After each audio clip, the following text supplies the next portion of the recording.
The world was young, the mountains green, no stain yet on the moon was seen. Then with a crash came a great ringing shout, Ra, boom, ra.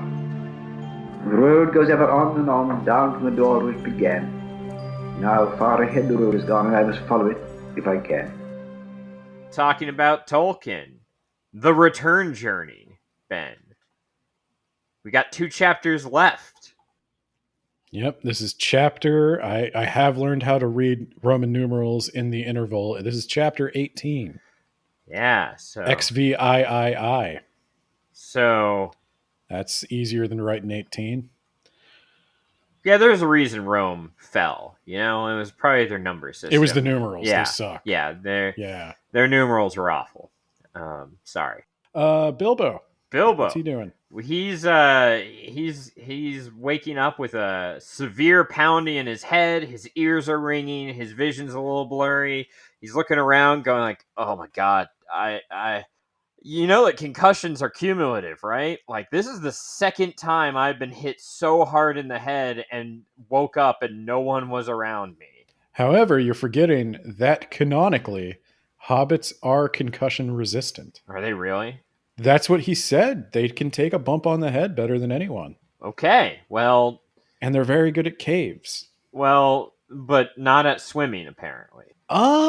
They're passable swimmers. You need a boat, okay? They got little limbs. Yeah. They got tiny limbs. So, an elf comes up on the mountain, and Bilbo's like, "Hey, I assume we won." And the guy's like, "Who said that? What?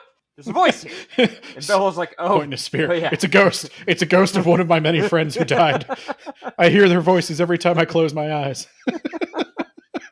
So Bilbo's like, "Oh, yeah, that's right." He takes off his ring. And they're like, "Oh, you're who we've been looking for. We have to come right now." He sees Gandalf. Gandalf's in a sling. Some reason. Gandalf's like, "Oh, I'm glad we saw you, but we gotta go press F to pay respects." So they go into a tent.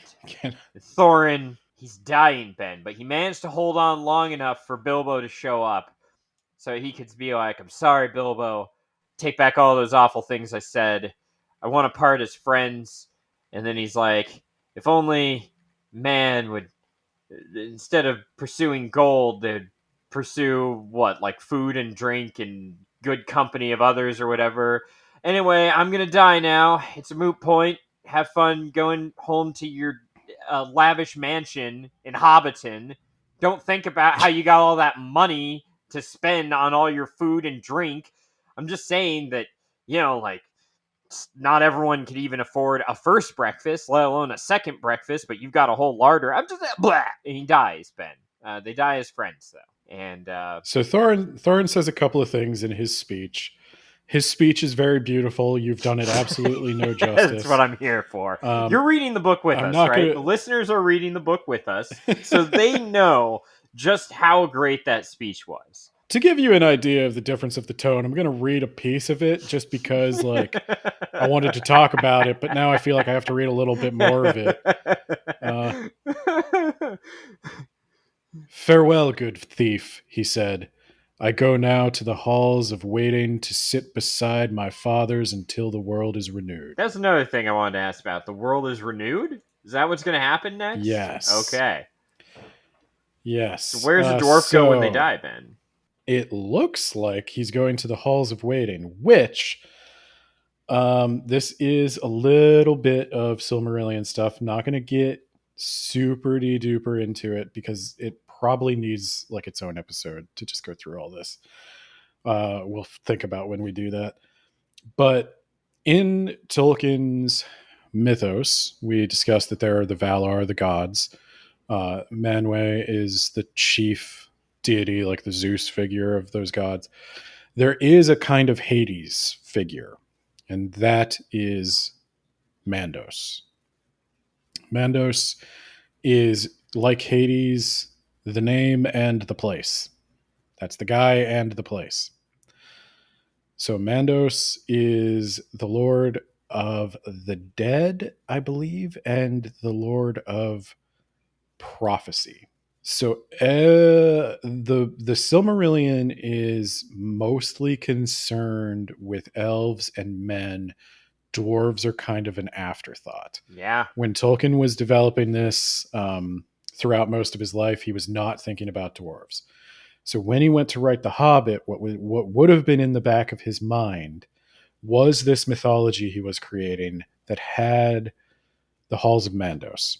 The Halls of Mandos are like Hades. It's a building, I think, but maybe impossibly large, of like Doctor Who type dimensions. Like it's infinite on the inside. Who knows? And when a sentient being, an ensouled being, I should say, dies, their spirit goes to the Halls of Mandos. Now, as we discussed before, the elves stay in the Halls of Mandos until being reincarnated or until the world ends. Elf reincarnation, it's a little... He went back and forth a bunch on that. Humans may... Again, he goes back and forth on this a little bit. They may temporarily go to the Halls of Mandos as kind of like a standing outside the pearly gates situation. Like, they may wait there for a moment to, like, I don't know, collect themselves, or... And then we go someplace cool and better than where the elves go. We go someplace outside of this world. Yeah. Super Earth. Oh, wait, no, that's... Possible. That's a Helldivers thing. Well, it could be like a Mormon thing. Everybody gets their own Earth. Okay, perfect. Just do what you want. Yeah. Write your own book. Yeah, sounds like a libertarian thing, really. There's no government there except for the government I impose on everyone else. Well, I was thinking more, it's like what if God is just trying to create other writers? What if God's a writer and he's just trying to create other writers? And so that's why he makes these characters and he puts them through a bunch of shit, gives them a lot of trauma and a lot of like complicated emotions that they really need to express, or else they'll go insane. And then he's like, now you get to write your own book. And they write their own screwed up book with their own screwed up characters. And then it's just on and on it goes. Generational trauma, the universe edition. But I think what Thorin is referring to here is that he would go to the Halls of Mandos and he would wait there until the world is renewed. So there is also a prophecy. And it's not so much a prophecy as it is like a promise. Like I think God said this. So there was the music of the Ainur, which brought the world into being. All God and all his angels sang the world into being. And after a time, there will be a Ragnarok or a Revelation type situation where there is a final battle. And in that final battle, the world will be utterly destroyed. At that point, God, his angels, and now the children of Iluvatar, and presumably the dwarves as well, the adopted children of Iluvatar, they will participate in remaking the world to create presumably a better world, a perfect world, perhaps. Why didn't you do that the first time around? Well, I needed the children of Iluvatar. Well, this actually gets into Christian mythology. There is like a version, there is a belief that when Jesus comes back, he's going to create the kingdom of heaven on earth. The world will be remade. With that sword. Well, he's got to, he's got to get rid of like the dissenting opinion first. There's a few people that aren't going to make the cut. He's got to get rid of the dissenting opinion. Like there's a few people that aren't perfect, like that aren't candidates for perfection. And they just happen to be all the people you personally don't like. That checks out. Yeah. Well, how else could it possibly be? But no, that is a thing that's in the back of Tolkien's mind. And part of the theology of that, the Christian philosophy is like, well, why do we have to go through all this crap on Earth? Why do we have to endure all this trauma and pain and death and suffering? And builds character. Quit your bitching. Kind of. Honestly, kind of like the only real answer is like God must have God's not evil, right? So he must have a good reason. I'm sure he'll tell us what it is one day. But until then, just have faith. But maybe there's some purpose. I think in this in Tolkien's mythology, I think he personally has the belief that there is some value to living this life, that this in some way prepares us for the next step. But that's just me. That's getting way deep for the Hobbit. Yeah, it is. All right, so tell me more about Thorin. Thorin also says, famous line. We're going to talk about this. Old Tom Bombadil, Tom Bombadillo. Did you listen to the episode I did with my sister? Absolutely not. We talk about you. Oh, talking about Tom Bombadil. Jeez. Good things, I assume. All good things. Whenever you're not in the room, I only say good things about you.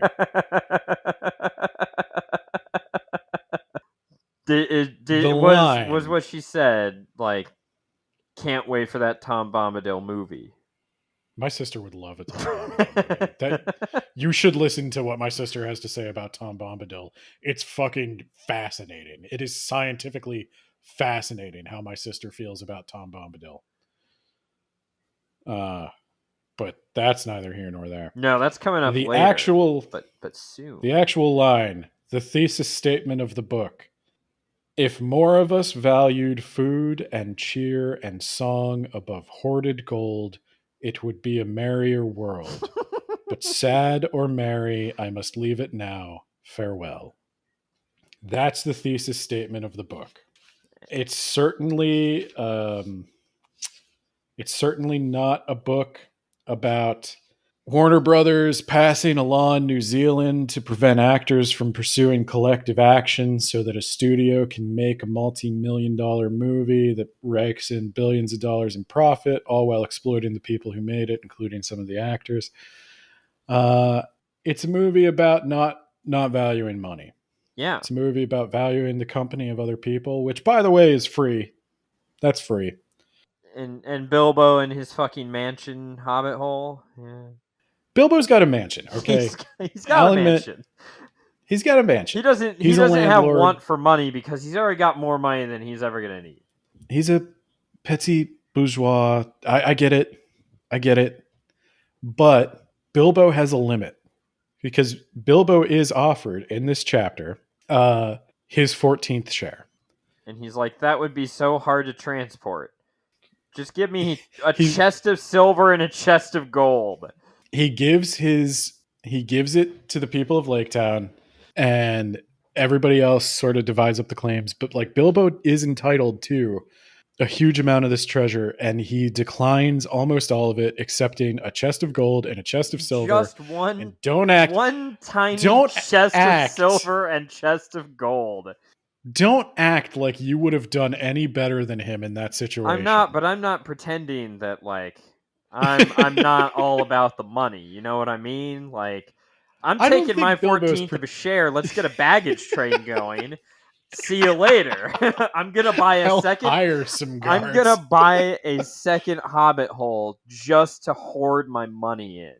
I think Bilbo represents an honorable middle path, perhaps upper middle path. Perhaps, but I think Bilbo is a decent man. He's not perfect, but he's a decent man in that he was like, you know what?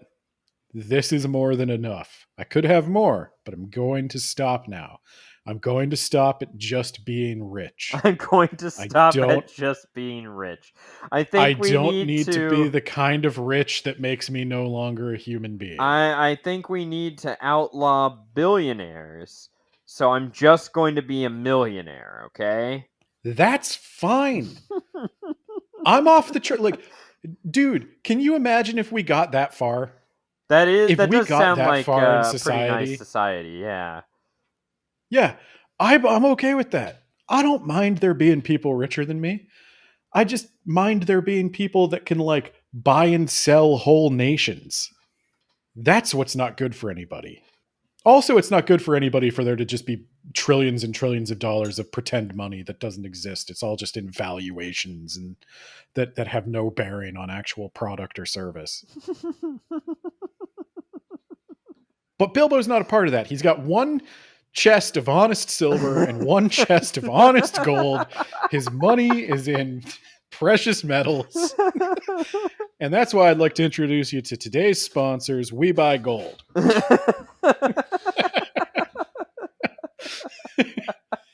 Have you ever thought about making gold a larger part of your portfolio? Now Gold is the the only best asset that time. never blah, blah, blah. Yeah. We did a recent survey of Words About Books listeners, and we found out most of you are over 65. Are you scared about how the world is changing and you don't know what to do? Are you keeping all of your money under a mattress? Well, why not invest in gold? My granddad did buy some bars of silver in his later years. It's like, what the fuck are you doing? Why did you do this? He bought a few bars and then lost or buried them, and those are just gone. You know they're gone. He buried them? Your grandfather buried treasure? I never said he was a wise man, okay? Oh god, I was making fun of the people who like buy it and keep it in like some like safe deposit box or something. I never occurred to me that there were actually people just buying bars of silver and burying them like a pirate king. Well, if you got enough silver, then don't worry, they'll never force you to listen to a drag story time. I don't know what your plan is. But yeah. So after that, Bilbo takes his money. He gets a reward. And I think we forgot to mention Beorn was there. Yeah, well, we never got to that part. Yeah. So finish the tale. Sorry, Yeah. I got distracted. So Gandalf tells him about what happened. You know, when Bilbo got whammied on his noodle. The eagles came and they just started grabbing goblins and throwing them off the mountain. Thorin was surrounded, and the dwarves, they fought in a circle. It's not good to be surrounded, right? Even if you have the high ground. And then Bjorn came out. He'd been following them for a while, the goblins, I should say, and he is just full of rage and anger. He's like an even more gigantic bear now. He's in his bear form, just cutting through. Unfortunately, Thorin had already been pierced repeatedly. Bjorn, I think he's the guy who gets rid of Bolg, isn't he? He cuts his way through Bolg's bodyguard and then just fucks him up. And then he gets Bolg out of there Thorin, not Bolg. He doesn't lift Bolg out of there and carry him away. Nobody wants Bolg out of there. No, who cares about Bolg? So, you know, every time I think of Bolg, I think of Folgers coffee. Why? Because it's spelled kind of the same. Okay. And Folgers coffee is terrible.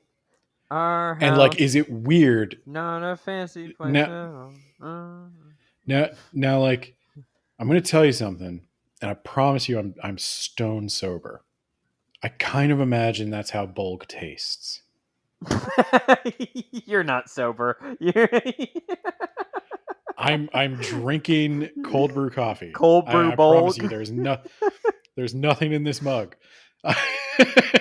Delicious Bolg. My lungs are free of poisonous vapor. I say this of sound mind and body. I think Bolg tastes like Folgers coffee. If you ground him up and you brewed him into a delicious, energizing beverage, it would not be delicious and minimally energizing because it would be Folgers coffee. Thank you. All right. Well, thank you for your TED Talk on what a goblin might taste like. And so yeah, Bard is going to go become the king of Dale, and Dane is just like, free mountain. This is mine now. And everyone's like, yeah, it makes sense. Thorin's buried in the heart of the mountain with Orcrist. The Elf King decides he's not going to be an asshole. And the Arkenstone. He's like, man, that Thorin, boy, howdy, was he a dwarf. All right. What a guy. What a guy. I tell you, it seems like just the other day he was in my dungeon, and we were having this talk, and I got to admit it got a little heated.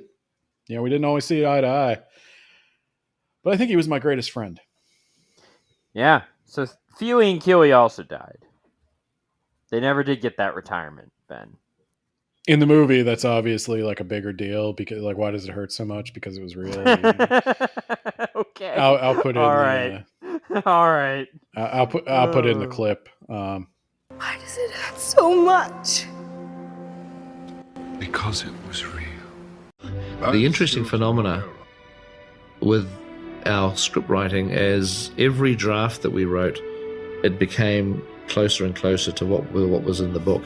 So yeah, they hunt down and slaughter the goblins to the last man, and they say, goodbye, I'm just going to take my gold, and he and Gandalf and Bjorn and the Elf King, they all make it to the edge of Mirkwood. It might as well be Mordor with how shit it is. And he's like, hey, you guys want to come back to my house? It'll be fun. And they're all like, your house sucks. Mirkwood sucks. Bye. That's not what happened. Bilbo legit. This is what a class act. He does pay him for the wine. He pays the Elf King for all the wine he stole. Yeah. While he was breaking the Elf King's prisoners out of jail. Yeah, so he and the Elf King are bros now. But also, I don't want to go back to your house. Your house is stinky. It's in Mirkwood. Come back when you clean out all the murk. I'm just saying I'd feel more comfortable going to a house that doesn't have jail cells. Yeah. So, that's it. They're going to go around the woods. See you next chapter when they finally make it home. Okay, bye. That was not a graceful ending. I wish we had a more graceful transition. Join us. So that'll be the end of this chapter, obviously, because you heard the first part where we just abruptly ended it. Yeah. But well, Bilbo didn't get knocked out this time, so I couldn't just have a man thud against the floor as the cutaway. It's not our smoothest transition, but join us next time for the final episode of Talking About Tolkien, The Hobbit.